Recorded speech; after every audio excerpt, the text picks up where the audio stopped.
Another fresh scrape right here, Brody.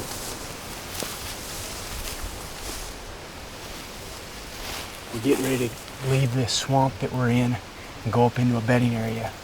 Right here there's this little dike and there's one crossing where the deer are going from one side of it to the other. And it's marked up right here where bucks have been going in and out of this bedding area. We're only about 250 yards from the tree that we're wanting to sit, but we're going to be getting real quiet after we cross this dike. It looks like bucks have been in here though.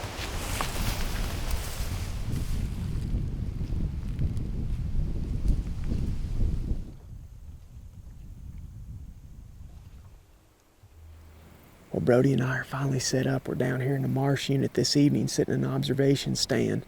We're overlooking multiple bedding areas in the hopes that a mature buck is going to stand up out of one of them and show himself, and we can make a move on him here in the next few days. But I want to give you a quick update on what we've been up to these last 4 or 5 days. I was actually hunting in Missouri last week, saw a nice buck and went in there and tried to kill him the next evening and next morning. After that, actually saw what I think is the same buck that I saw the first evening down there.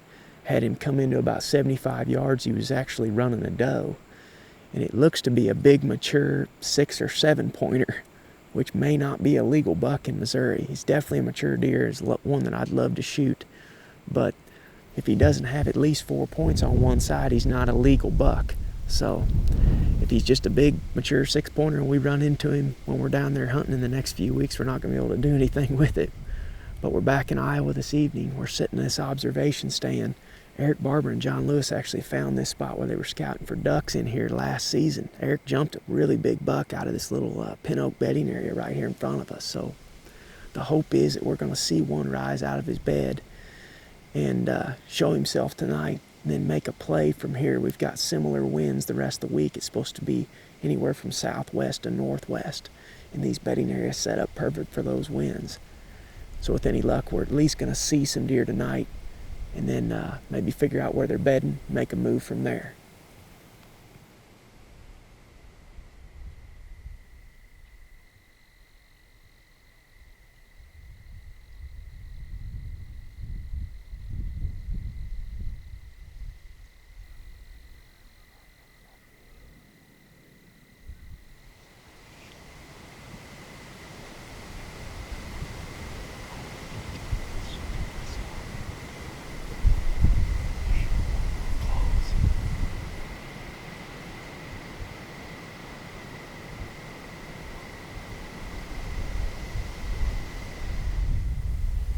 Yep, I see.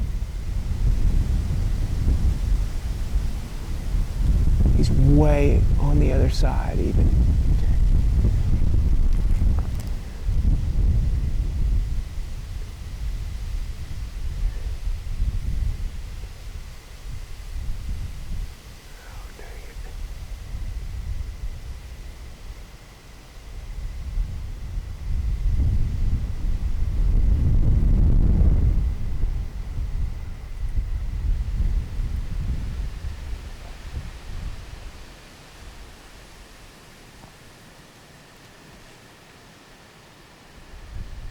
Down a fawn.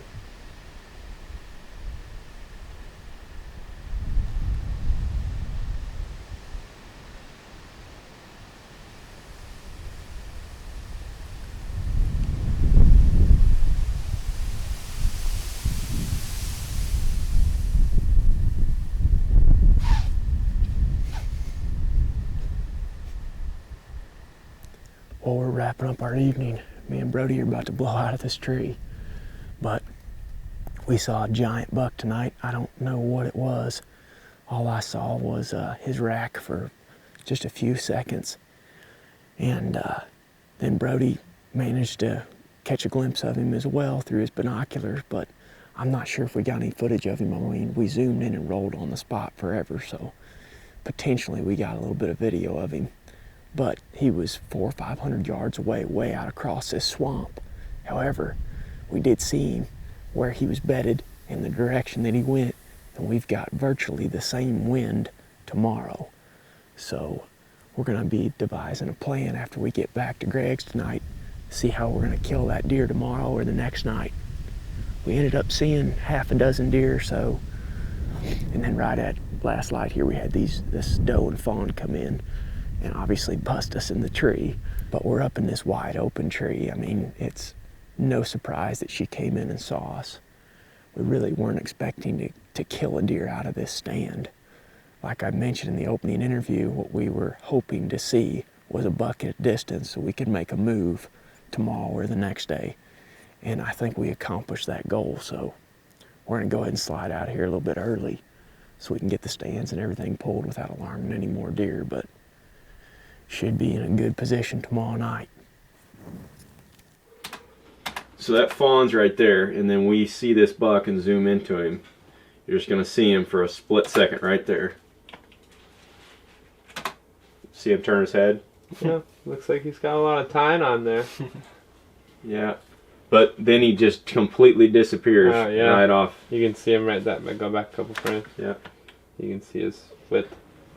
He's big from a long way away. Yeah, and that's 500 or 600 yards away. And when I first saw him, he was just to the right about 10 yards. That's the line of pin oaks. Yep. He's probably bedded right in the... See, the way that block sets up is today with a northwest wind, it would have been blowing the wind across all those pin oaks. Right. And he would have been bedded right at the point of it, facing that water in this opening right here. This is almost an hour before dark when he's up moving.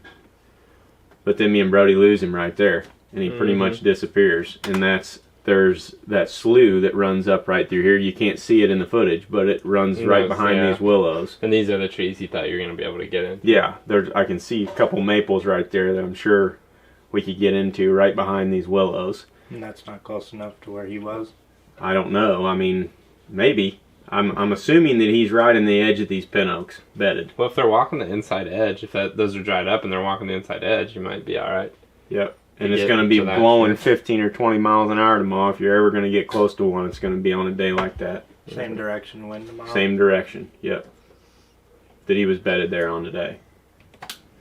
You think we might have a good shot at getting on this deer.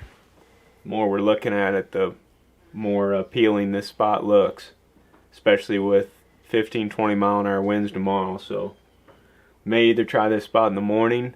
If we don't in the morning, though, we're definitely going to be in there tomorrow afternoon. Either set up on the ground in those willows or maybe even in a tree stand in one of those trees.